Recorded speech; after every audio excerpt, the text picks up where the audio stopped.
Buenas a todos, chicos, ¿qué tal estáis? Bueno, hoy tenemos un directo especial en un día diferente y a una hora muy diferente a la que solemos hacer directos, pero bueno. Tenemos con nosotros a Amelia, a Ame, que ha venido un poco pues, a contarnos cuál ha sido su experiencia respecto a la de transición y un poco también su visión respecto a todo el mundo queer y todo este ámbito, a darnos su opinión también en base a su experiencia. Ella estudia historia, si no me equivoco, ya estarás acabando, ¿no, Ame? Sí, bueno, en el tercer año todavía, casi. Bueno, esto ya está muy bien. En Sevilla, ¿verdad? Vale. Bueno, chicos, pues nada, os doy la bienvenida. Espero que os guste y que os parezca muy interesante. Yo creo que a mí me apetecía en especial hacer este directo porque creo que, bueno, ahora cada vez menos, o parece que cada vez menos, pero igualmente sigue habiendo mucho ruido respecto a este tema, sigue habiendo pues como opiniones muy enfrentadas, por así decirlo, pero nunca se habla desde una perspectiva como con tranquilidad, sin que todo sean insultos y todo sea como tú eres fascista y tú queer y ya está, sino que hace falta muchas veces como sentarse y hablar las cosas y reflexionar sobre no solamente lo que existe en Twitter, sino lo que está pasando en la realidad. Y a mí me apetecía mucho y tenía muchas ganas de hacer esta entrevista. Así que, bueno, Carmen, tú me haces así si ya estás... perfecto, pues añado a Carmen, chicos, que también iba a venir hoy. ¿Qué tal, Carmen? ¿Cómo estás? Hola, ¿qué tal? ¿Se me ve bien y se me escucha bien? Sí, se te ve un poco con mucha luz en la cara, pero bien. Perfectamente. Bueno, encuentro otro ángulo. Cosas del directo, chicos. ¿Lo dejamos así, Carmen? Es que se me ve Baja un poco la persiana. Ya, igual si bajo la persiana mejor.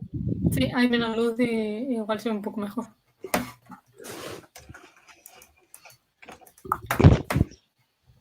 Bueno, chicos, si queréis plantear preguntas también en el chat, pues las iremos leyendo y las podremos ir incluyendo en la charla. A Carmen no se le ve ni la cara, se le ve. Espera, bueno, Carmen, te quito 5 segundos y ahora cuando estés te vuelvo... De verdad, te vuelvo a meter. Bueno, estas cosas siempre pasan.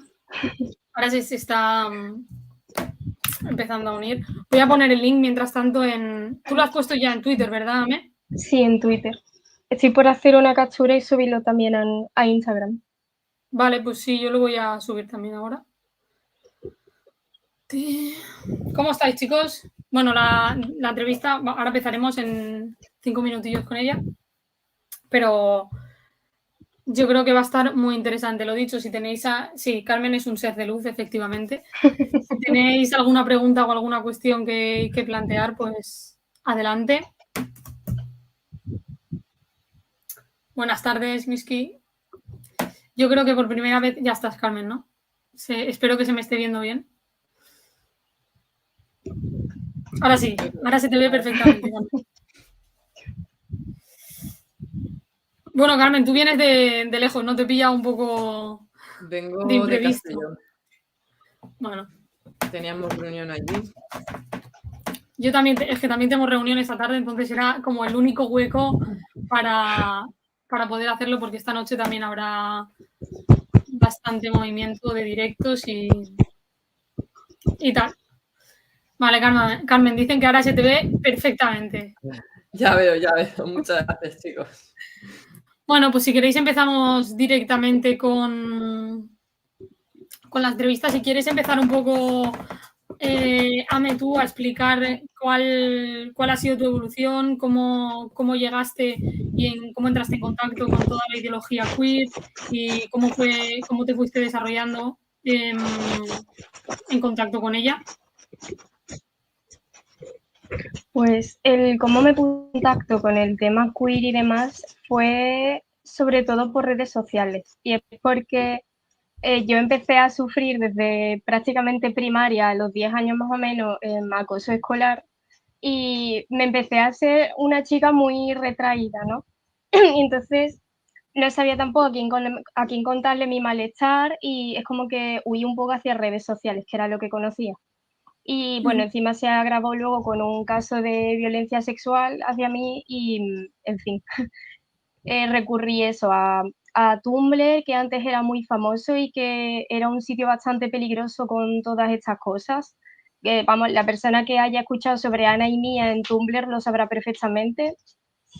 Y bueno, en Internet, es que en general en todas las redes sociales ahora abunda en todos sitios, está incluso en Facebook, que es como lo más boomer, ¿no? Si se puede decir, pero está en Twitter, está en Instagram, está incluso en Pinterest.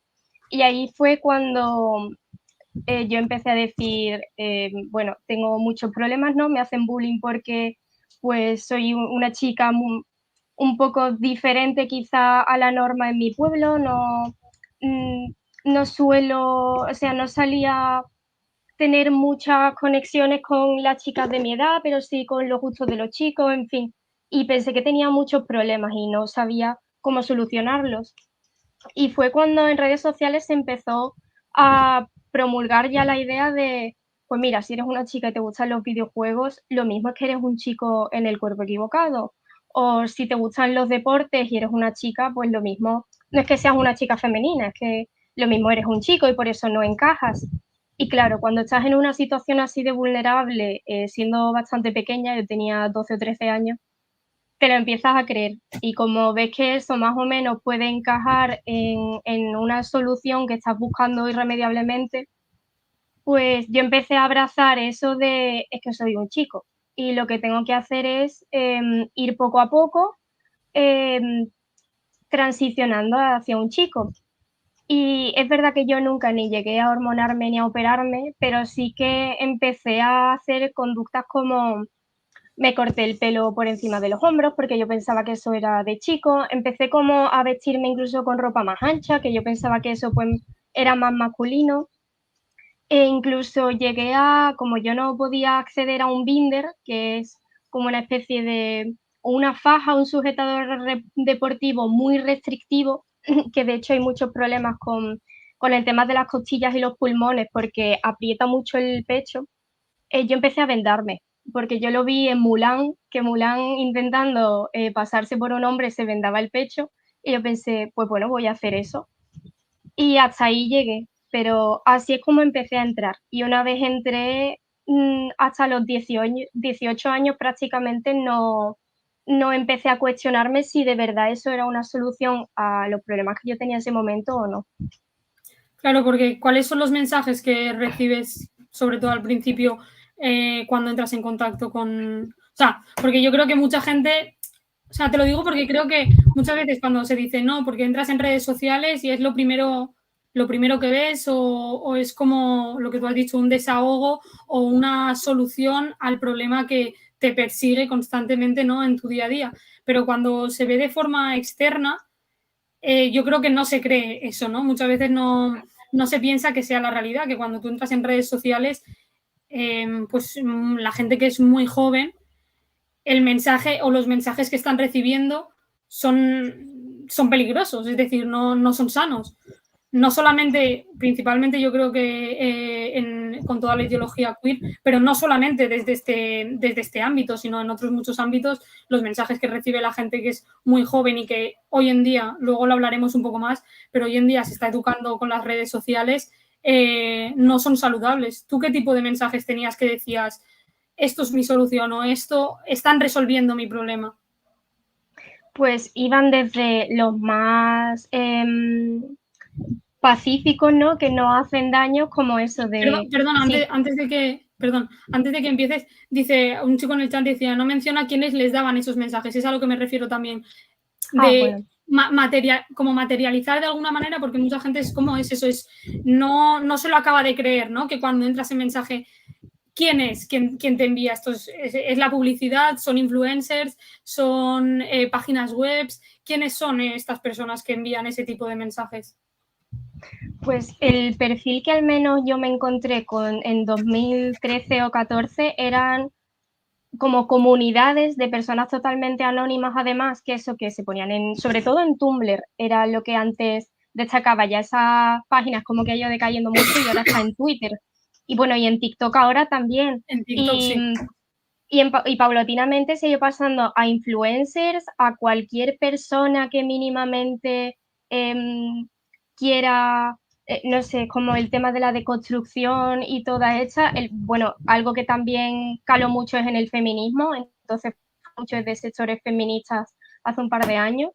Y bueno, actualmente incluso desde el Estado, o sea, Irene Montero, Pam y toda esta gente, también están siempre con este temita. Y ahora se empieza a renegar del concepto de nacer en un cuerpo equivocado, pero eso era lo que mayoritariamente todo el mundo, primero que conoce, ¿no? Trans, lo primero que piensas es, ¿está pasando algo? Que no. Sí, se ha cortado un momento, pero creo que o sea, se escucha bien. Vale. Pues eso, que no sé por dónde iba muy bien. Estabas Bueno, hablando sí, de... que con lo del tema del cuerpo equivocado. Sí, Sigue, perdón. pues ahora como que ya se empieza a intentar ir por otras corrientes porque se está demostrando que eso no tiene ningún tipo de sentido a nivel científico ni siquiera teórico, pero antes es lo que a mí me hizo principalmente engancharme a estas cosas, lo que todo el mundo entiende que le pasa a una persona trans y demás, esa persona sufre pues por no reconocerse en el espejo, eso es algo común que todo el mundo piensa desde hace muchísimos años y por donde se empieza siempre. Ese es el tipo de mensaje por el que se empieza. Si te sientes mal contigo misma, no, el problema no es que te estén haciendo bullying o que hayan abusado de ti, no, el problema es que eres un chico. Eso, Amelia, Eso es muy heavy, ¿eh? cuando empezaste a pensar que tal vez habías nacido en un cuerpo equivocado, ¿pensaste en recurrir a ayuda psicológica? Sí, por una parte, un año o dos más tarde, a los 14 o 15, empecé a ir al psicólogo y ahí fue cuando también empezó a hacerse un poco mella el tema de seguro que es esto lo que pasa, seguro que es esto la solución, pero se crea también una especie de comunidad muy cerrada y muy disuasoria de no, no, es que esto es lo que te pasa, nosotros sabemos que es así y mira además estos casos, fíjate de estos casos en los que ha salido perfectamente y la gente al mutilarse estos órganos totalmente sanos está muy feliz y no tiene ningún tipo de contraindicación ni ningún problema de salud. Es como que también te arrastran, ¿no? Fuera de la realidad para que tú no cuestiones lo que Claro. quizá te puede estar pasando realmente. Y que también ante ese malestar que tienes tú, porque al final te causa muchísimos problemas de autoestima, de ansiedad, de, bueno, llegar incluso a hacerte daño, por parte de estos lobbies colectivos, como queréis llamarlo, se envía un mensaje de despatologización, de esto no hace falta ningún tipo de ayuda porque tú has nacido directamente equivocada, o sea, tú no eres una mujer, tú eres directamente un hombre y se parte, o sea, cuando te pasa todo esto, se parte de la premisa de eso, de que has nacido en un cuerpo equivocado y te lleva un poco a anular pues otras alternativas para salir de todo ese malestar.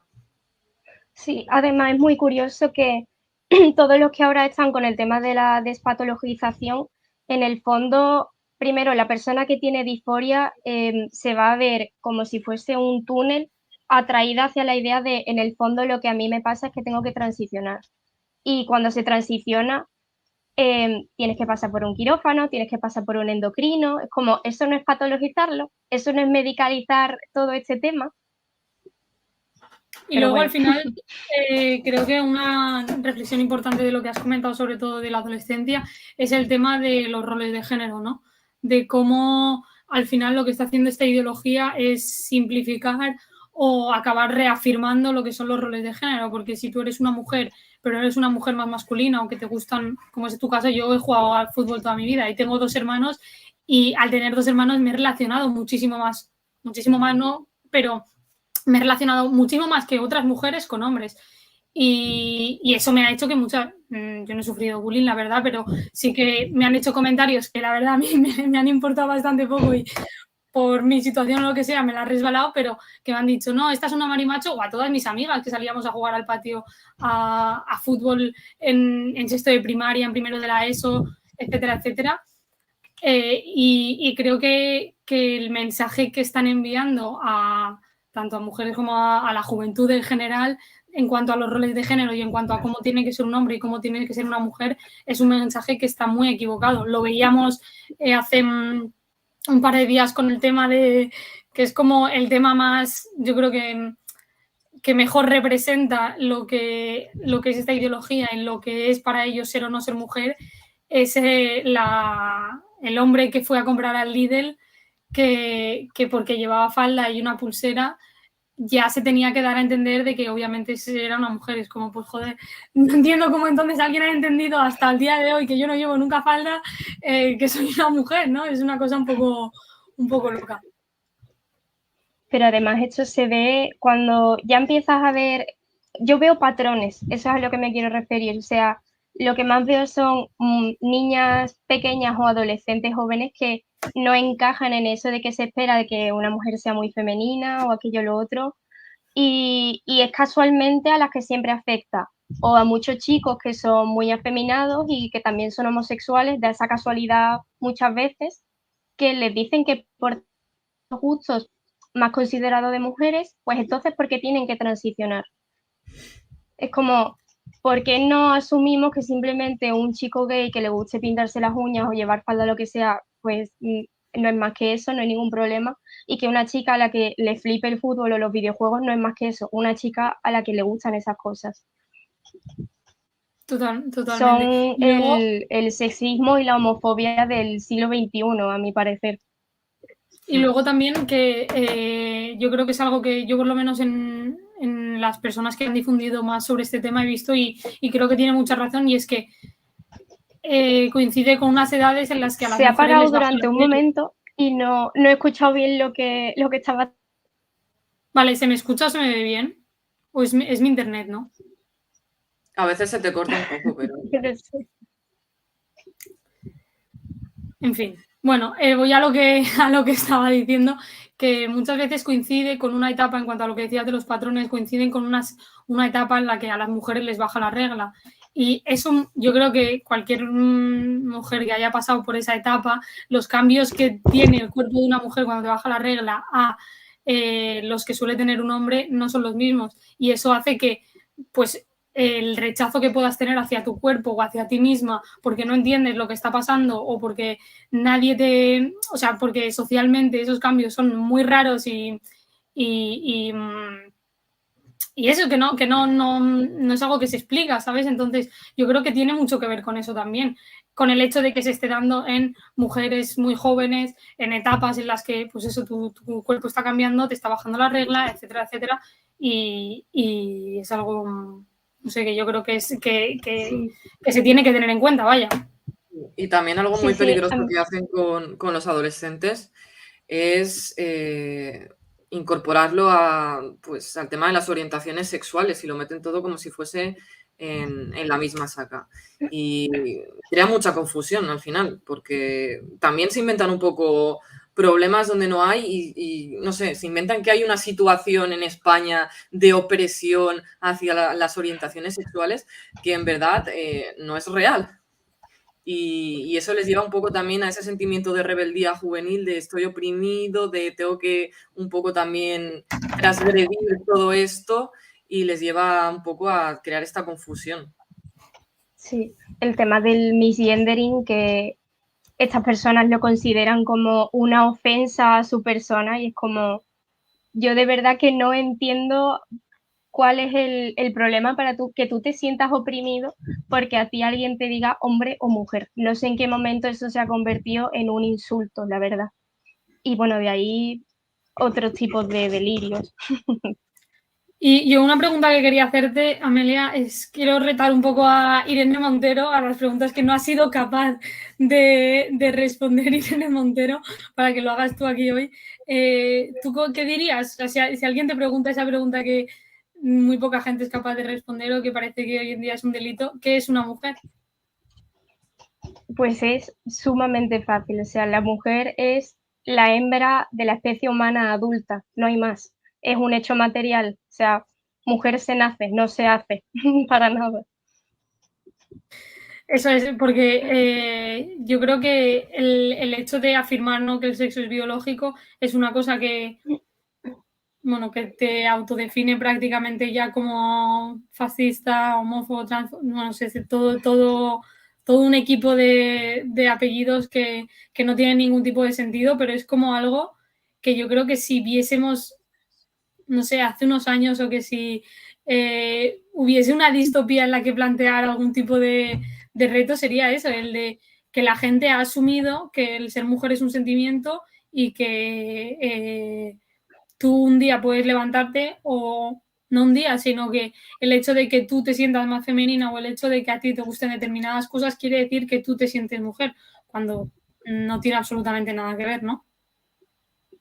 Es que es eso, me parece un tema tan sexista que es que no entiendo de verdad cómo la gente no se da cuenta, ¿no? Sí, yo es que soy trans porque me siento mujer, vale. ¿Y qué es sentirse mujer para ti?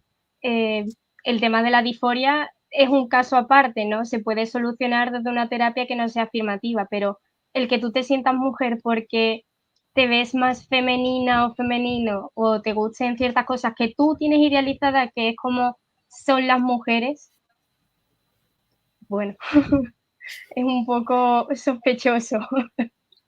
Sí, porque es que a mí me parece que Irene Montero el otro día, lo de, bueno, es que gente de esa referencia para algunas personas, ¿no? Como Irene Montero, que sea capaz de en una entrevista afirmar que, por ejemplo, hablando de la ley trans y del fraude de ley, que eso se verificaría, ¿no?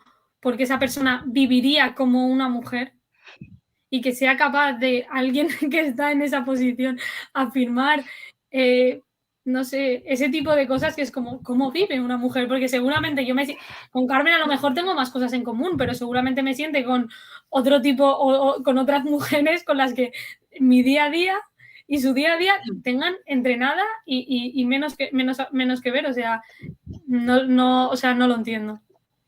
Totalmente. Y además a mí eso me pasaba en la adolescencia, ¿no? Como yo no me siento muy vinculada a las experiencias que tienen otras chicas que son como yo, entonces ya me defino en torno a la exclusión, ¿no? Yo no tengo nada que ver con ellas porque mi vivencia no es igual. Como es que no tiene que ver con tu vivencia o tus gustos, sino con cómo eres materialmente, cuáles son tus cromosomas, no tiene más. ¿Y lo has comentado un poco al principio, pero cuál crees que es el papel de las redes sociales en todo esto? Las redes sociales es el detonante, o sea, es determinante con todo esto. Tú puedes, o sea, es eso, veo muchos patrones, ¿no? Yo pienso en mí y en otras experiencias y digo, es que se parecen mucho. La típica chica, ¿no? Que tiene esos problemas de autoestima porque siempre le han dicho que es marimacho y tal, eso a mí me lo han dicho toda la vida, y que de alguna forma va a internet y ahí es cuando se lía, cuando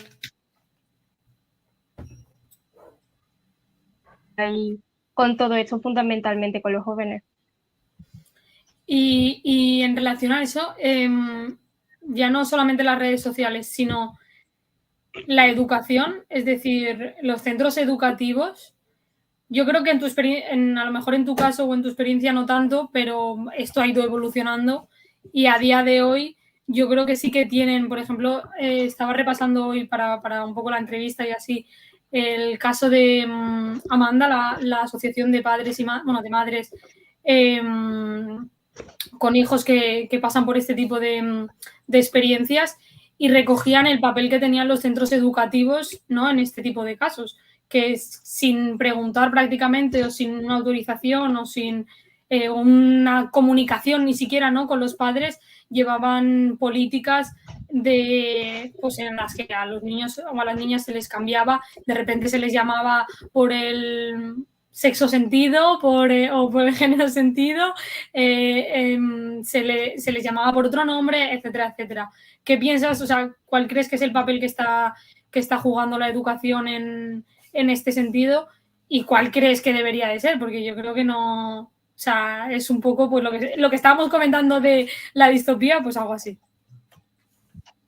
Sí, o sea, es que es muy común ya que se habiliten este tipo de charlas donde se empieza a decir que el sexo es no binario, que si seguro que aquí hay un ella. O sea, yo conozco de experiencias de centros educativos en España a porrones que es que promulgan este tipo de ideas y hay una asociación muy conocida en España que se llama Crisalis, que literalmente en su digamos, protocolo para saber si un niño en una escuela es trans, uno de los requisitos, digamos, o una de las observaciones es que el niño o niña juegue con cosas que son del sexo opuesto. Ese Madre tipo de mía. cosas se están Es que de metiendo verdad que en los institutos.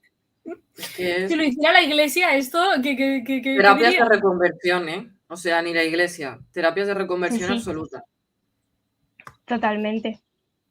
Y porque yo creo que Y los profesores también necesitan como un mensaje de esperanza, ¿no? Yo creo que hay que hacer mucho trabajo en ese sentido porque, joder, a mí me da rabia porque yo pienso en mi centro educativo, ostras, yo pienso que han hecho mucho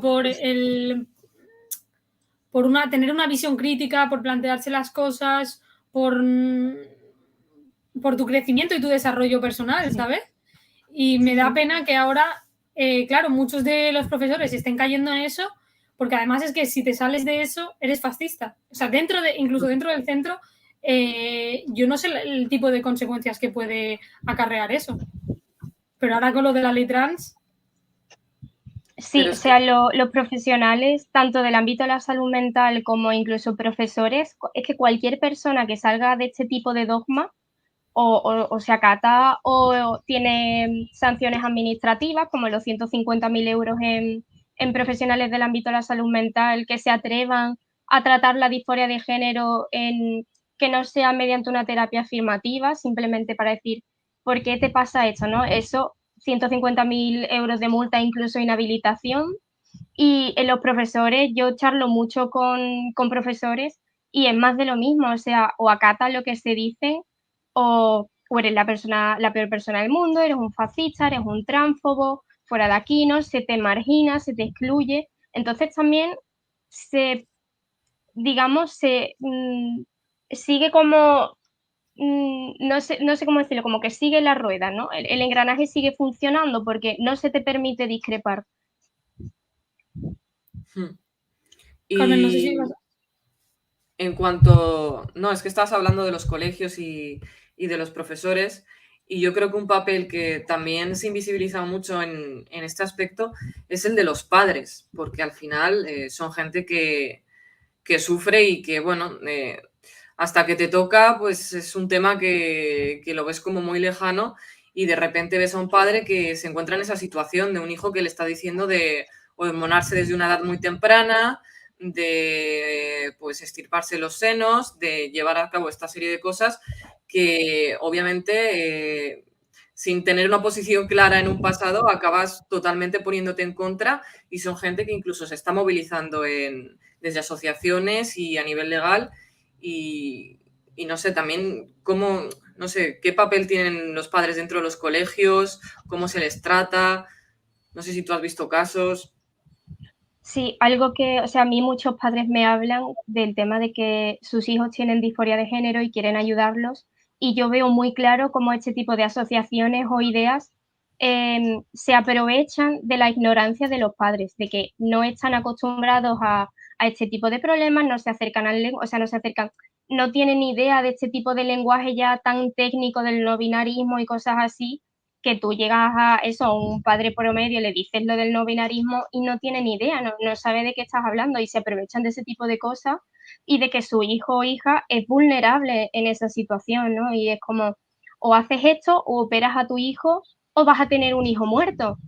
Eso se ha dicho muchísimo Es que es una barbaridad. mal. Y yo, es que por casos cercanos que conozco, a los padres les intentan convencer de que, bueno, esa transición es necesaria y los propios padres, sin tener ninguna formación en ideologías de género ni nada, ven que es algo negativo para su hijo, porque lo ven, están todo el día con él, lo que quieren hacer, y bueno, también es de admirar un poco la valentía de muchos padres que levantan la voz. La gente también les critica desde estos sectores porque los pintan como padres transfobos que no aceptan a sus hijos, pero para mí no es el caso. Es gente que intenta que su hijo supere todo eso sin pasar por esa transición. Sí, además se ataca mucho a los padres se intenta como siempre dar la imagen de que tus padres no te van a apoyar en nada de esto y que son tus enemigos. Siempre. Y de hecho yo también lo consideraba, lo hablé muy poco con mi familia y yo tenía mentalizada de que eso nunca lo iban a aceptar y cosas así, y es muy normal. Yo una cosa que quería comentar, porque yo, claro, intento, porque tú lo hablas con gente mayor o con gente, pues eso, de la edad de nuestros padres, y es muy complicado porque ha calado tanto, yo no sé muy bien cómo, pero ha calado tanto el pensamiento de que, bueno, al final cada uno se puede sentir como quiera y eso hay que respetarlo, ¿no? Y es como una cosa muy individual y muy personal que no afecta a la sociedad, que yo creo que eso es el peligro más absoluto porque sí que afecta y se están cargando generaciones de chavales. Y yo hablándolo con gente de la edad de mis padres, decía, si por ejemplo tu hija te dijera a los 14 años, 15 años, 16 años que ni siquiera se acabó de desarrollar, mamá, me siento fatal con mi cuerpo, cosa que no me extrañaría nada que esto haya pasado, me siento muy mal con mi cuerpo, me siento fatal, estoy horrible, no puedo vivir así y necesito operarme las tetas y ponerme más tetas. Solo eso, que es un ejemplo de una operación en la que ni siquiera es comparable, ¿no?, a lo que pasa con las operaciones de muchos niños o niñas trans, pero es un ejemplo. Estoy segura de que le dirían, ni de coña, tienes que esperar a que tu cuerpo se desarrolle, tienes que intentar sentirte bien con tu cuerpo independientemente de cómo sea tu cuerpo y de lo que la sociedad te diga, ¿no? Aunque la sociedad te castigue mucho o dentro de las redes sociales solamente se vean unos determinados cuerpos, ¿no? Hoy mismo se está viendo, o sea, hoy en día mismo se ve como pues la cantidad de operaciones estéticas que se hacen muchas mujeres muy jóvenes en los labios, en la cara, en el cuerpo, en las tetas, en absolutamente cualquier parte del cuerpo, también es muy preocupante. Pero yo estoy segura de que si ese debate se diera a los 14, 15, 16 años, incluso a los 18, me parece una barbaridad, porque tú a los 18 tu cuerpo ni siquiera se acaba de desarrollar, cualquier persona, cualquier adulto te diría, no, hombre, no, esta persona tiene que aceptarse tal y como es, joder. Y en cambio, en vez de intentar llevar ese discurso con las personas que padecen disforia, llevamos un discurso totalmente distinto que es muy peligroso y que sí que afecta a la sociedad, que no es algo individual. Y yo creo que eso es importante recalcarlo porque al final se cae mucho en que nosotros no podemos meternos, ¿no?, en lo que siente una persona. Y por mucho que tú no puedas meterte en el cuerpo de lo que siente alguien, sí que puedes destacar, sí que puedes subrayar los efectos que socialmente se están creando en jóvenes y generaciones de forma individual. O sea, y eso está pasando. O sea, yo no entiendo para nada. Perdón. Sí, perdona. Que yo no entiendo para nada ese pensamiento de, sí, es que son ellos, es cosa suya, ¿no? Tú no te tienes que meter, es como, de verdad tenemos que como sociedad tener que aceptar que hay niñas de 14 años que en Cataluña se permite que se mutilen los pechos que están totalmente sanos porque no son capaces de aceptar su cuerpo. O sea, yo me niego rotundamente a tener que aceptar como que eso es algo normal. Y luego el tema de los bloqueadores en niños pequeños, que además tiene cosas muy, muy bárbaras, como si tú no permites desarrollar a un niño pequeño por estos bloqueadores y luego, por ejemplo, tiene que hacerse una vaginoplastia, no tienen los genitales suficientemente desarrollados como para llevarlo a cabo, entonces se hacen verdaderas carnicerías, cosas así, que a la gente le tiene que dar ese shock para decir, vale, aquí hay un problema. Y es que lo hay, pero es como, no, es cosa suya, ¿no? Tú no tienes nada que ver, es como, tú no estás viendo lo que de verdad le están haciendo a la gente joven y las ideas que le están metiendo a la cabeza porque simplemente hay un beneficio económico para unas cuantas farmacéuticas y lobbies. Y respecto a esto que me parece súper interesante, Amelia, que comentas, o sea, ¿cómo explicarías o cómo crees que se dan los casos en el sentido de cuando un joven o una chica joven empieza a decir que se siente mujer o que se siente hombre o lo que sea, ¿qué tratamiento se les da? ¿Tú crees que se les da, o sea, a lo que voy es que se les informa realmente de las consecuencias de lo que van a hacer?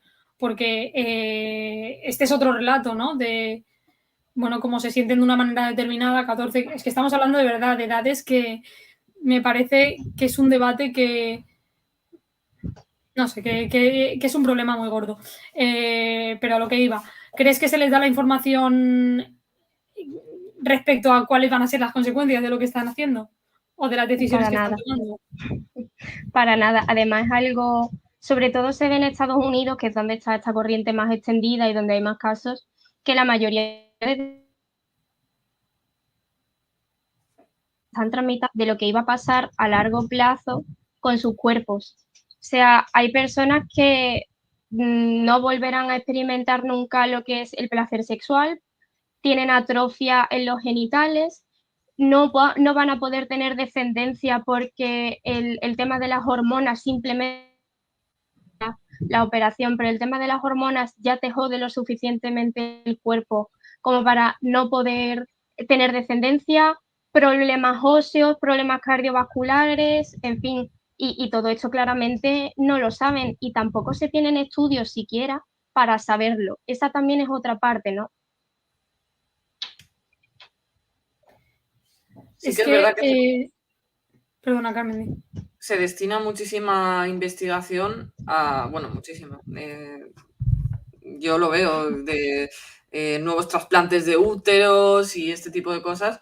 Y en cambio, está como el gran olvidado de la terapia psicológica y de la aceptación y de toda esta línea. Entonces, al final, quien financia todas estas investigaciones también son grandes empresas que se lucran de esa situación y eso no se puede olvidar.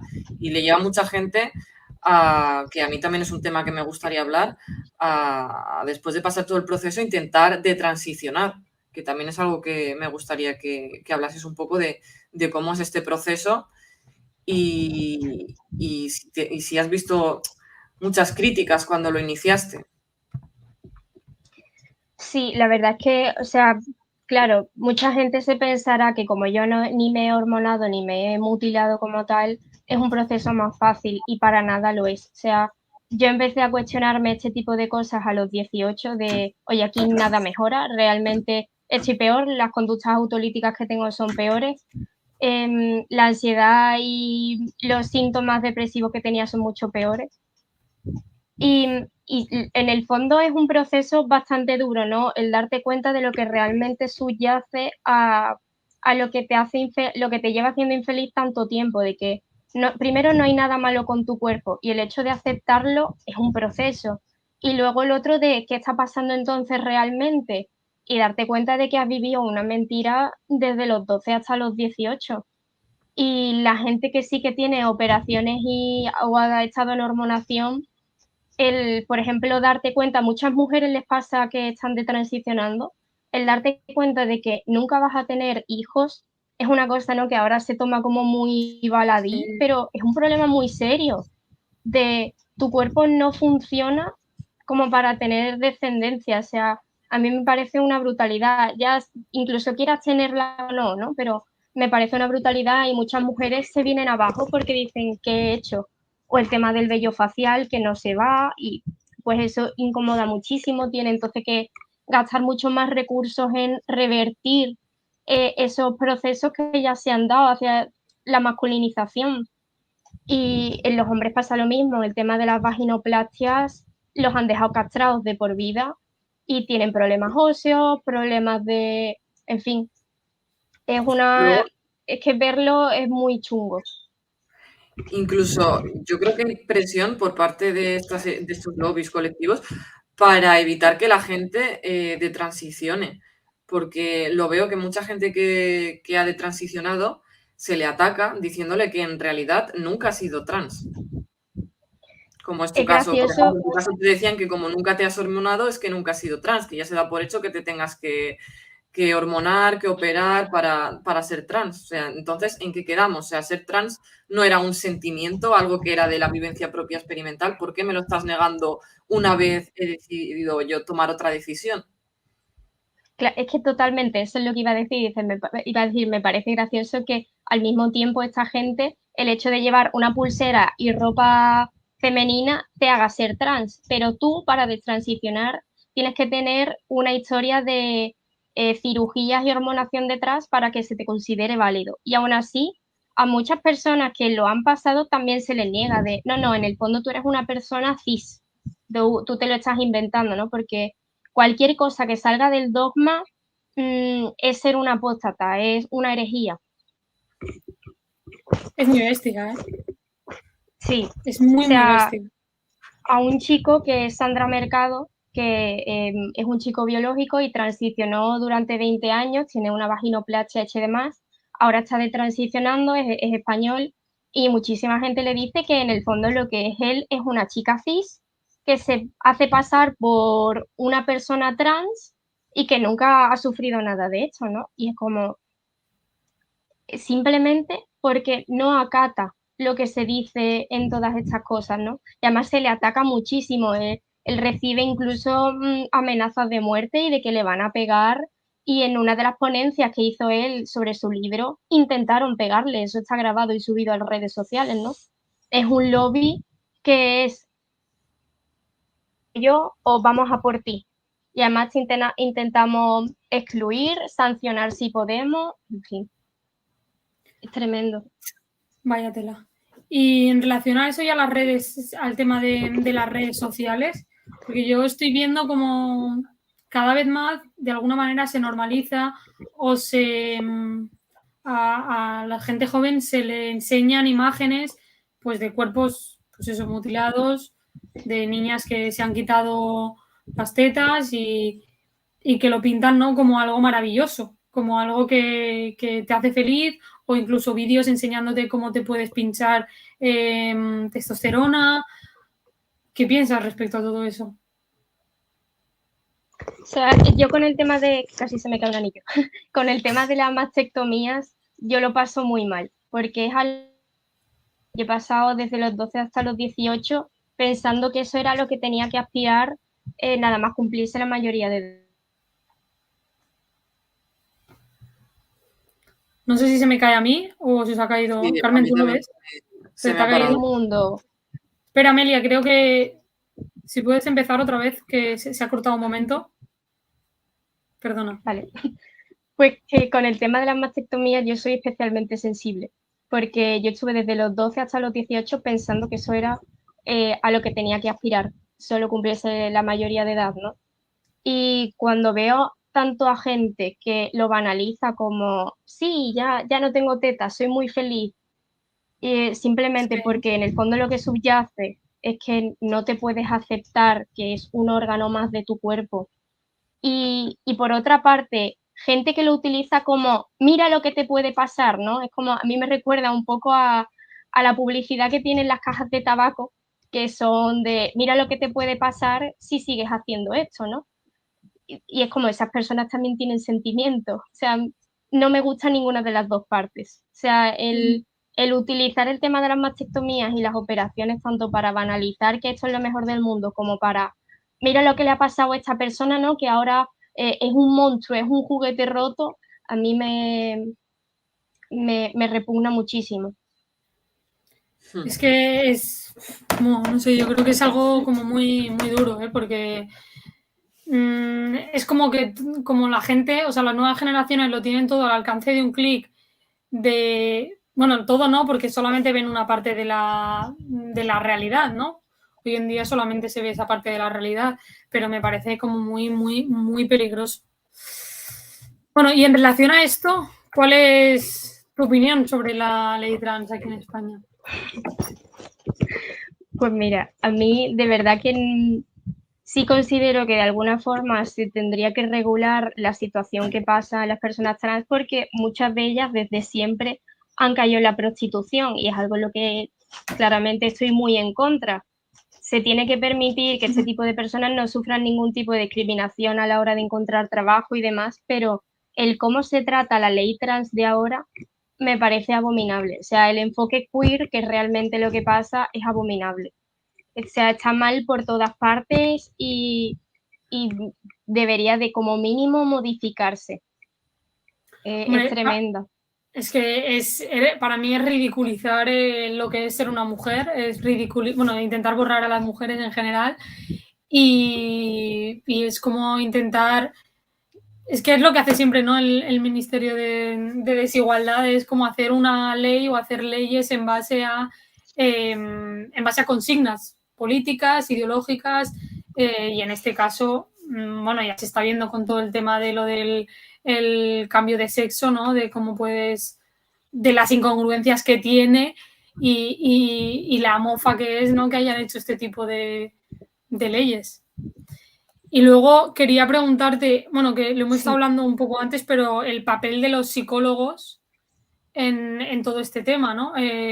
Porque ahora yo sé muy bien lo que haría si estuviera en un puesto de psicóloga, ¿no? Pero con el tema de lo de las multas que has mencionado antes, en relación a las terapias que tienen que hacer, agrava mucho más el problema, ¿no? Porque yo creo que tú lo has comentado antes y yo en diferentes entrevistas que he visto, se habla sobre todo de la importancia que tiene de la terapia que te acompañe, ¿no? A que esa disforia disminuya y a poder aceptar tu cuerpo, y eso es lo más sano, es hacerlo mediante la terapia. Pero claro, si todos los psicólogos tienen que llevar a cabo una terapia afirmativa, pues es muy difícil. Bueno, por no decir imposible. Totalmente. O sea, para mí acudir al psicólogo y que lo sigo haciendo es fundamental. O sea, no porque es que de verdad la gente se cree que tú vas al psicólogo, le cuentas esto y el psicólogo va a intentar heterosexualizarte, una cosa así rara que se inventan, que es como, ¿en qué cabeza cabe? O sea, por una parte se dedican a hacer campaña de, sí, mucha intervención psicológica ayuda para todo el mundo, pero en esto no. En esto no porque todos sois unos reaccionarios y todos vais a intentar heterosexualizar a la gente. Como, entonces, ¿en qué quedamos? ¿Se necesitan, pero solo para algunas cosas? ¿Para esto que no te conviene, no? Y realmente lo único que se trata es algo exploratorio de, oye, ¿qué te ha pasado para llegar a esta situación? ¿Cómo crees que esto pueda solucionarse? Es una forma más de atajar el problema de no poder aceptar tu cuerpo o trabajar en problemas que has tenido que han derivado en esta disforia, por ejemplo, desde el mayor cuidado que un profesional pueda ofrecerte, no tiene más. No, yo no, de verdad que no entiendo cómo alguien de verdad piensa que se puede hacer una terapia de conversión con este tema. Yo es que supongo que dentro de la psicología habrá diferentes corrientes y habrán unas que apoyen más y que apoyen menos a la teoría queer, pero sí que es verdad que si tú trasladas esa ideología a un caso concreto, a un adolescente que tienes que tratar, al final vas a intentar velar por esa salud mental y yo creo que muchísimas corrientes dentro de la psicología intentan eso, esa propia aceptación del adolescente por similitud a muchos otros problemas psicológicos que sufren.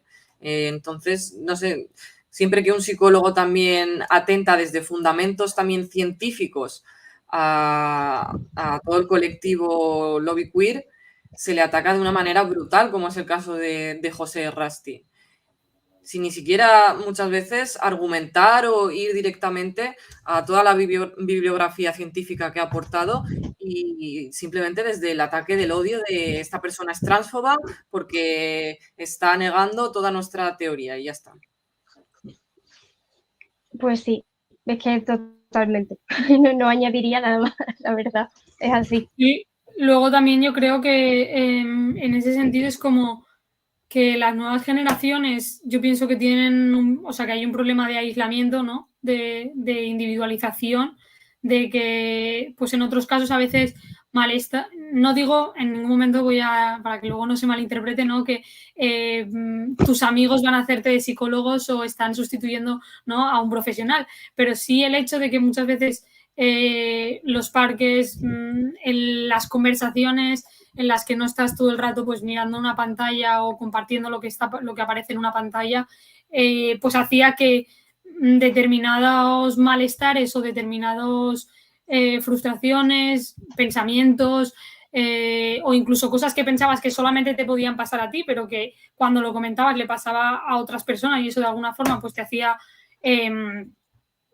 ver que no eres un bicho raro, sino que otra gente también le pasa ese tipo de cosas y no pasa nada, es decir, que no es el fin del mundo. Creo que la individualización y el hecho de que las nuevas generaciones cada vez estén más atrapadas en Internet, pues contribuye a los problemas mentales y a que se agraven esos problemas mentales.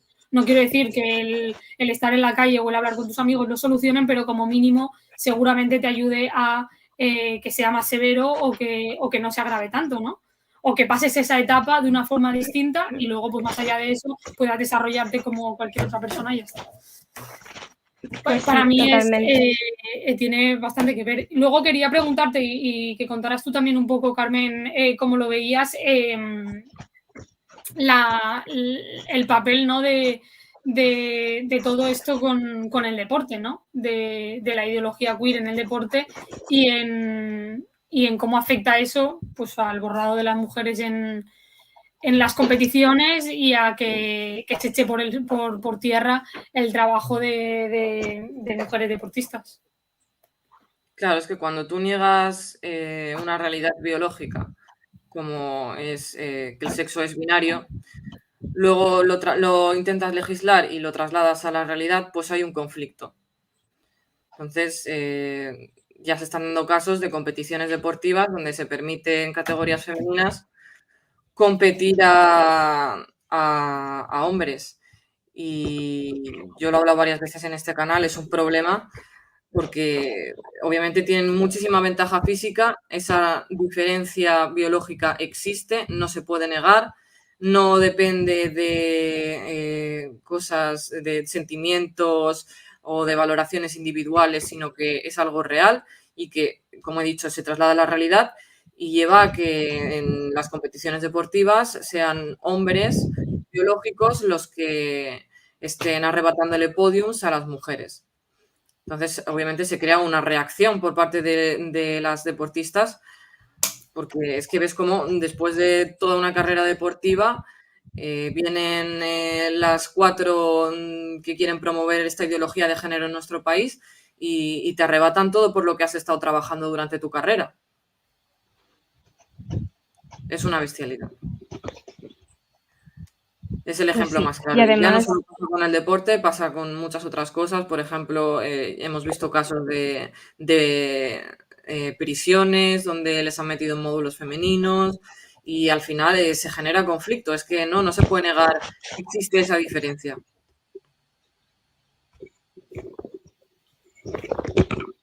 Yo no entiendo cómo algo tan básico puede costar tanto a día de hoy, en el siglo XXI, tío, que algo tan básico, ¿no? Como ese, bueno, que el sexo biológico existe y que existen hombres y mujeres biológicos, es algo como muy preocupante, la verdad. Y luego quería preguntarte también, Ame, un poco ¿cómo ves, o sea, no cómo ves el futuro, pero qué crees que es lo que queda por hacer? O sea, sí, ¿qué piensas cómo habría que afrontar el tema? Pues ahora como me hablan bastantes padres bastante preocupados por sus hijos y este tema, lo pienso bastante a menudo, al menos desde el núcleo de a pie de calle, ¿no? Primero, el confrontar con esto directamente, mucha gente de verdad no se acaba de creer todo este tipo de parafernalias, pero al mismo tiempo no son capaces de discrepar, ¿no? El qué pensarán de mí, qué dirán, que si soy un tal o un cual, es como que te dé igual. La realidad es la que es y no se puede legislar en base a sentimientos o derechos, o sea, derechos que en realidad son deseos. Hay que confrontar con eso directamente desde todos los ámbitos. Y desde el más familiar, si se puede decir, el alejar a tus hijos de este tipo de lo que dije antes, ¿no? Se crea como una burbuja, una especie de comunidad muy nociva, el alejarlo de esto y con el tema que tú decías con las redes sociales, totalmente, el hacer planes nuevos, sacarlos a la calle, que rehagan su vida de otra forma y que luchen por rehacer su vida, que es realmente lo que yo hice también. Es fundamental el apártales de este foco que les está sumiendo tanto en esta locura, ¿no? Y trabaja también en un vínculo que permita que con el tiempo se vaya aceptando esa persona y no se realice todo este tipo de carnicería que le va a perjudicar muchísimo en el futuro. Totalmente. Yo creo que muchas veces es como... O sea, creo que el promover determinados hábitos, tanto no creo que sea con personas que vayan a sufrir, ¿no?, este tipo de situaciones, sino en general, determinados hábitos como salir de internet, de verdad salir, porque muchas veces yo creo que se dará la situación en la que esa persona está tan inmersa en una realidad que realmente no existe, es decir, esos prejuicios, ese todo el mundo te va a juzgar, nadie te va a aceptar nunca, como esa bola de mierda que se te mete en la cabeza. Una vez sales a la calle, habrá gente que te juzgue, pero habrá otra mucha gente que no te juzgue, que le da igual cómo seas o lo que... no le da igual cómo seas, pero que tus defectos o lo que tú ves como un defecto absoluto no le darán la importancia a la que tú le das, y descubrir ese mundo yo creo que es lo que va a permitir muchas veces poder abrir esa visión y salir de ese pozo, ¿no? Porque es algo como muy difícil cuando la única realidad que se te muestra en internet o incluso ahora mismo en las aulas, porque todo tu círculo piensa así, todo tu círculo te reafirma en eso y se crean muchos grupos de amigos o de sí, grupitos en el instituto que se retroalimentan en ese sentido. Yo creo que salir de esa burbuja y relacionarte con otro tipo de gente, incluso pues hacer deporte, cultivar o desarrollar ambiciones y ya no proyectos, sino como inquietudes que tú tengas de cosas que te gusten, es súper importante, yo creo también. Sí, y luego en relación un poco, porque lo he nombrado al principio, creo que, bueno, tú militas en el Frente Obrero, me gustaría también que dieras un poco tu visión respecto a toda la gente que dice en internet, bueno, que supongo que la gente que nos lo dice a nosotros te lo dirá a ti también en muchos casos, ¿no? Pero que el Frente Obrero es machista, que somos homófobos, que somos transfobos, que, bueno, toda esa cola de insultos, ¿qué le dirías? O, bueno, sí, ¿cómo explicarías, no sé, tu experiencia? La respuesta así más rápida y demás es sal a la calle y conócenos, básicamente, porque cualquier persona que milita aquí sabe que no es real, que no ocurre. O sea, muchas veces, a veces se me ha dicho como, no, es que a ti te han hecho una terapia de conversión, no sé qué, es como, cuando yo entré al frente, yo ya, digamos que empezaba a salir de todo esto, ellos no tienen nada que ver con una terapia de conversión ni nada de esto. Y es que no sé, me parece como muy absurdo, ¿no? Como no encaja en su ideal de lo que ellos defienden, entonces somos totalmente lo contrario, es como, no es así, no es real. Y me acuerdo que una vez puse un tuit como, oye, yo estando en el frente, la verdad es que recibió mucho apoyo, todos mis camaradas me han apoyado siempre, me han facilitado muchos medios, muchísimos documentos que me han ayudado mucho. Y otra persona random en Twitter, ¿no? Saltó como, pues a mí me pasa de lo contrario porque, bueno, tonterías, que sé que no es real y que no ha pasado en ningún momento. Y es como que entonces tiene no sé cuántos miles de me gusta, no sé cuántos retweets, y es como, es que no es real. Es como una especie criminalización absurda, no lo sé. Pero Ya, no es real de ninguna manera. Sí, a mí me hace mucha gracia porque cuando en redes siempre dicen que somos sectarios, que no sé qué, que me hace muchísima gracia porque luego llego un día al local a hacer no sé qué y veo a la gente que hay en el local y digo, tío, esta gente es que no tiene nada en común, es que no, o sea, tienen muy poco, más allá de la ideología, de la militancia, de querer transformar la realidad, de querer cambiar, de querer organizarse, etcétera, etcétera. Pero es que de verdad, es algo tan ridículo, es algo tan absurdo que es como lo que tú has dicho al principio de la respuesta más corta de, bueno, sal a la calle, conócenos, ven un día y vas a flipar.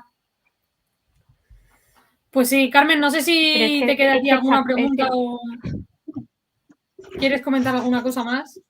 En principio... O si la gente del chat quiere hacer alguna pregunta o se nos ha pasado comentar alguna cosa más. O tú, Amelia, ¿te gustaría comentar algo? Bueno, este es el resumen, ¿no? Es la herramienta de la secta. Si no opinas exactamente como está mandado, eres un nazi fascista. Sí. Esto es lo que sale un poco en redes sociales. Bueno, pues sí. Bueno, me espero a ver si en el chat quieren hacer alguna pregunta. Aquí dice Luis. Ay, no, este no es Luis. A mí lo que no me gusta del FO es que hagáis directo a las 3. Me habéis jodido la siesta, sois esto. Lo sentimos, Luis, no pasa nada. Esto es... Bueno, esa era la que hoy podíamos coincidir. Aquí Miguel dice, ¿conocéis a alguna persona trans que contesta con su entiendo que es su transición? No sé tú, Amelia, si conoces. De verdad que estoy intentando pensar y siempre hay algún problema. Siempre... No, es que no es real. Te venden esa felicidad, ¿no? Pero tú ves a esas personas realmente y están encadenando una operación tras otra porque sí tienen disforia, que ahora pues se puede ser trans sin disforia y todo. Si tienen disforia, van encadenando una operación tras otra porque en el fondo nunca están contentos con el ideal que tienen ellos del sexo contrario y van a más y no, es que no es real. Nunca están contentos en el fondo. Y sobre todo la idea que hemos comentado al principio de la falsa idea que te venden, ¿no? Porque realmente te están vendiendo una idea de que se puede hacer esa transición, de que tú puedes transicionar y puedes convertirte realmente en un hombre o en una mujer, y eso no es verdad, o sea, no pasa porque es materialmente imposible. Y que eso es lo que desencadena todos los problemas médicos que tienen, o sea, los óseos, los cardiovasculares, incluso de visión. Bueno, en el tema mental, la mayoría acaban desarrollando que sea ansiedad, depresión, y es porque, claro, estás tomando hormonación cruzada. ¿Cómo va a ser algo que asimile tu cuerpo así como así? Eso es. Bueno, chicos, pues yo creo que ha quedado un directo muy interesante. Muchísimas gracias, Amelia, por venir. Carmen le toca estar aquí siempre, así que gracias también, pero... y nada, gracias, chicos, a todos los que habéis estado viendo la entrevista. Suscribiros, por favor, dadnos apoyo y nos vemos esta semana muy pronto. Así que nada, chao.